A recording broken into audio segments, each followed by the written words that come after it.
Hey, this is Dave Potts with RotoGrinders. I wanted to give you a quick walkthrough of my lineup from Tuesday night that won the relay throw on DraftKings, and just kind of briefly talk through the tools that I used on the site to help making those lineups. If you're familiar with my article, The $1 Million Musings, that sort of gives you the backdrop of how I do my research, as far as mostly looking through Played IQ to find, just go through the matchups each day, make my lists of top plays at every position and things that I like.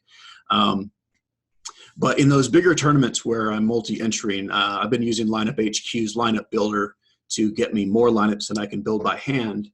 In the past, I've been someone who did everything by hand, and I do about 15 or 20 lineups. Anything that's going to be in a single entry or a 3-max entry tournament is going to be done by hand. But when I get into multi-entry, especially if I'm trying to do a whole bunch of versions of a stack, I'm going to use the lineup builder. So I'm going to show you what I did on that night with the Padres stacks that helped me take down that tournament.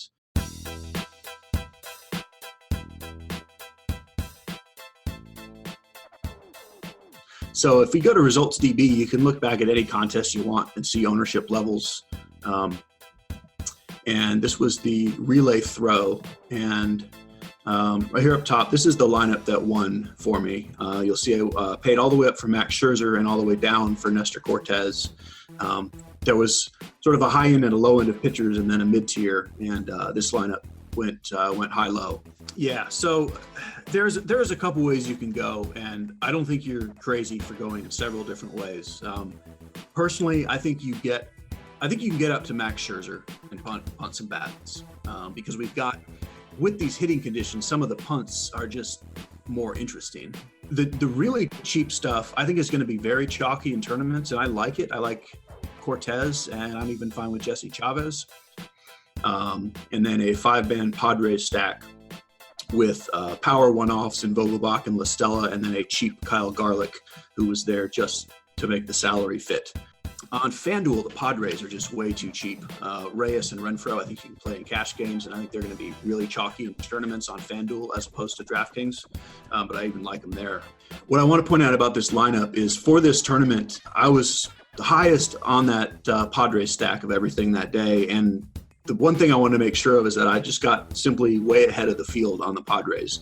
It's not that they were sneaky, but when you get to a 15-game slate, I just am not as concerned with ownership as I am on a smaller slate, as much as I'm concerned with making sure that I am ahead of the field on whatever I like the most.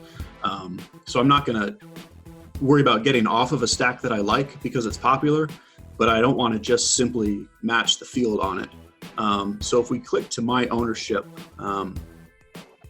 just look at my lineups. I believe I had something like 80 lineups. And if we start just looking at the hitters, you'll see that my 5 highest owned bats were all these Padres. What's interesting is my highest owned, and I think everyone's highest owned Padre, was Franmil Reyes. And he's the guy that didn't do anything that night. He got robbed of a home run, but he only ended up with 3 points. But having those multiple varieties of Padres stacks allowed me to have Manny Margot in that winning lineup. And he's the guy that wasn't in my first build of a Padres stack did not have Margot. And that's why I want to make sure I had multiple versions of that stack, so I could pair him with the guy that I did like the most, other than Reyes, was Mejia, who had a big night. And then if we go look at my pitcher ownerships for that night, wait for it. There it is.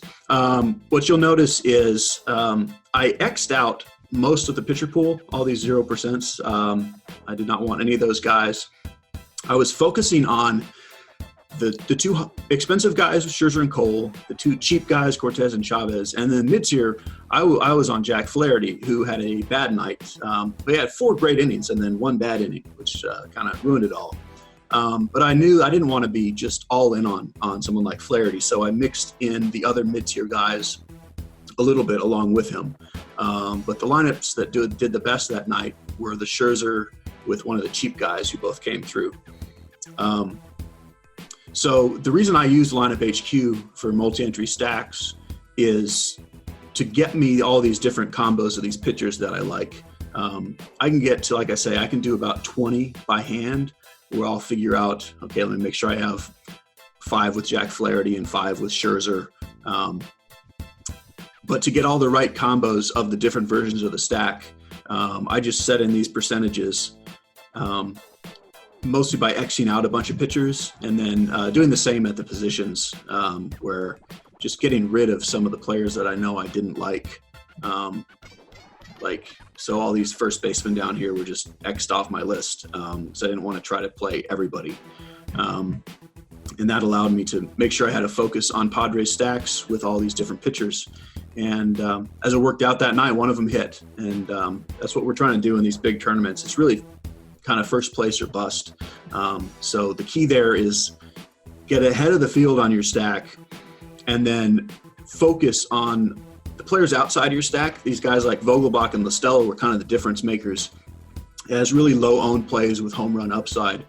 So the players who are not in my stack that don't have home run upside and are expensive are going to get X'd out completely. And then I'll leave a couple of these cheap guys like Garlic in because they're the only way you can fit Scherzer with a Machado and a Tatis is by having something cheap. So that's basically the process I use on LineupHQ. Get all my Padres stacks. And for this set of lineups, I set 100% Padres stack exposure. I think I did 30 Padres stacks or so. And I did those all in one build with 100% primary stacks on the Padres, with the way I had mixed in the ownership and everyone else. And that night it worked out for me. So if you have any questions, you can always find me on the $1 Million Musings. I'll usually talk through each day which of the stacks I like, which slates I'm not stacking, if I'm doing mini stacks, who I like, and you'll be able to figure out kind of how I'm getting to my player pool on each night from that. And then just a matter of watching the games, and every once in a while it works out like that. So good luck to you, and we will talk to you later. Hey, thanks for checking out our videos. If you want more expert advice on DraftKings, FanDuel, or any other daily fantasy sports, make sure you check out the current videos playlist.